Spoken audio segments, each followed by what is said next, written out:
Welcome to The Explainer. I am so incredibly pumped you're here today because we're taking a really fascinating deep dive into the psychology and honestly, the biology behind relationship fatigue. If you've ever wondered why a connection that once felt absolutely electric suddenly feels like a total chore, or why someone can be entirely obsessed with you one month and then act like a stranger the next, well, you're in the right place. We're going to unpack exactly what's happening in the brain when those sparks just kind of fade out. So here's our clinical roadmap for today. We'll start with when the sparks fade, walk through the 10 core signs of relationship burnout, and then explore the psychology of losing interest. From there, we'll dive into self-sabotage and attachment styles, compare burnout versus actually falling out of love, and wrap it all up with how to reconnect and heal. Which brings us to a really compelling question.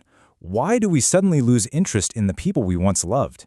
And, the truth that psychologists have discovered is that interest almost never vanishes all at once.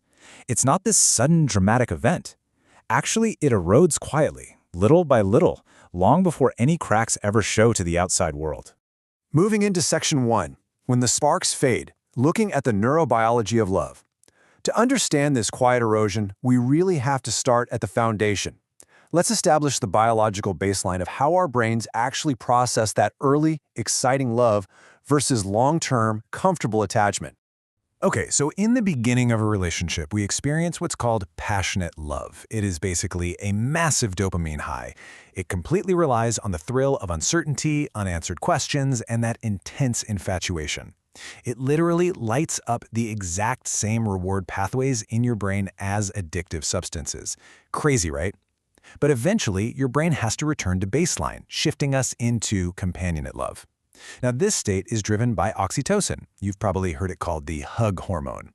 It's a much calmer state, highly focused on safety and deep emotional bonding. It is not that you're losing love. It's just an evolution. But when couples aren't prepared for this totally natural shift, man, they panic.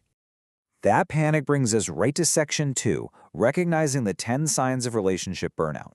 That anxiety, combined with chronic stress and unmet needs, can drag us straight into the core focus of today's explainer. Let's dive straight into these 10 critical signs of relationship burnout. And listen, if you're experiencing these, please know this creeping exhaustion is not some moral failing on your part. It is simply a sign of a massively overdrawn emotional bank account. So, the signs. You might actually dread coming home, literally sitting in your car for an extra 20 minutes just to avoid walking inside. The inside jokes, totally gone, replaced by this deep cynicism about the future. You enter what we call roommate syndrome, where you're basically just co-managing bills and schedules. You completely withdraw emotionally. You'll notice your libido drop off a cliff because, frankly, physical intimacy just feels like another chore. You might find yourself snapping at tiny little quirks, daydreaming about escaping or being single again, or feeling profoundly alone even when you're sitting on the exact same couch, and finally, you get caught in the 69% trap. So what exactly is this 69% trap? Well, there's this wild statistic from the Gottman Institute revealing that 69% of relationship conflicts are actually perpetual, meaning they never fully get resolved. When you're burnt out, you get stuck in these endless looping arguments without any real attempt at repair, which just completely drains the life out of both of you. And the physical and emotional toll of this burnout is incredibly heavy. It can literally cause a condition known as alexithymia. Basically, when your relational bank account is heavily overdrawn, your brain essentially hits the mute button on your feelings just to help you survive the severe emotional depletion. It's a survival mechanism. This perfectly explains why victims of burnout often feel this bone-deep numbness in a gray fog rather than active, fiery anger. All right, Section 3, the psychology of losing interest, when the mystery runs out. We know what burnout feels like, but what is actually going on beneath the surface here? Let's shift gears and look at the psychological mechanics behind why a partner's interest might suddenly seem to just vanish into thin air. Remember that early dopamine rush we talked about a minute ago? Well, here's the thing about dopamine. It is triggered far more by uncertainty than by comfort. Effort actually signals value to the human brain. So when a relationship gets a little too easy, too predictable, or requires zero pursuit, your brain's novelty response quietly just shuts down.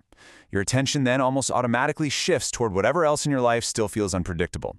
Which brings us to the dreaded ick. You know that sudden, visceral feeling of absolute repulsion toward a partner? It sounds harsh, but here's the science. In healthy relationships, intimacy naturally downregulates our disgust responses. You essentially get a biological free pass from being grossed out by your partner. But when attraction drops and that exemption breaks down, what we call the source effect lifts. All of a sudden, just watching them chew their food or hearing them breathe registers as deeply, deeply uncomfortable. And that terrible feeling of the ick feeds directly into what psychologists call negative sentiment override. In a burnt-out mind, your brain starts filtering your partner's neutral, or sometimes even positive actions, through this highly negative lens. Say they forget to buy milk. Your brain doesn't just say, oh, they forgot. No, it tells you they forgot because they fundamentally disrespect me and don't care about my needs. Moving into Section 4, Self-Sabotage and Attachment Styles. Let's look at how all this ties into our personal histories, focusing heavily on the root causes, like the baggage we carry and our attachment styles. A huge factor in how we end up in these burnt-out relationships is what we accept right at the very beginning. Healthy affection unfolds at a mutual, comfortable pace, right? Boundaries are totally respected. Love bombing, on the other hand, is this whirlwind of extreme idealization. We're talking giant, over-the-top declarations of love super early on, constant texting, followed by a really sudden, harsh devaluation. If you grew up with childhood emotional neglect, your brain might literally be starving for affection, and that makes you incredibly vulnerable to the intoxicating but ultimately totally exhausting trap of love bombing. Okay, Section 5, Burnout versus Falling Out. With all these heavy, confusing feelings, how do you even know if the relationship is actually over, or if you're just totally exhausted? Let's figure out how to distinguish between a temporary hurdle and actual, permanent disengagement. Let's diagnose exactly where things stand. Is it just situational stress, like maybe a terrible month at work spilling over into your home life, or is it true chronic burnout? Look at the recovery time. With situational stress, a restful weekend or one really good long talk helps you bounce back. But with chronic burnout, rest alone just doesn't fix that deep exhaustion. The outlook shifts from, hey, we'll get through this together, to a really cynical, it's literally always going to be like this. And that core bond you once had is totally replaced by that emotional numbness we were talking about earlier. And when one partner starts pulling away, it is absolutely vital to know the difference between these two specific behaviors. First, there's avoidant deactivation. This is when a partner temporarily withdraws to process overwhelming emotions and get their sense of safety back. They actually want to maintain the relationship. They literally just need space to breathe. Relationship disengagement, however, is a permanent breakup strategy. It's marked by super distant, indirect communication, intense blame, and manipulative tactics intended to permanently sever the bond. Finally, Section 6, How to Reconnect and Heal. Listen, if you recognize your relationship in that burnout category, take a deep breath. Burnout is a signal that your current way of relating isn't working. It does not mean the relationship is doomed. Let's pivot to a treatment plan with truly actionable psychological steps to heal.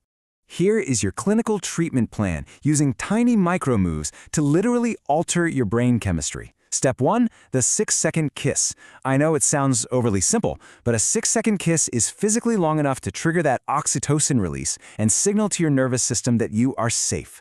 Step 2, inject novelty.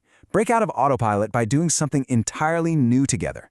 This actually reactivates that early-stage dopamine system. And step 3, practice active listening and use I statements. So instead of saying, "You never spend any time with me," try saying, "I feel lonely when we don't connect." It fosters radical generosity and gives your partner the benefit of the doubt. To sum all this up, I want you to remember this really powerful rule.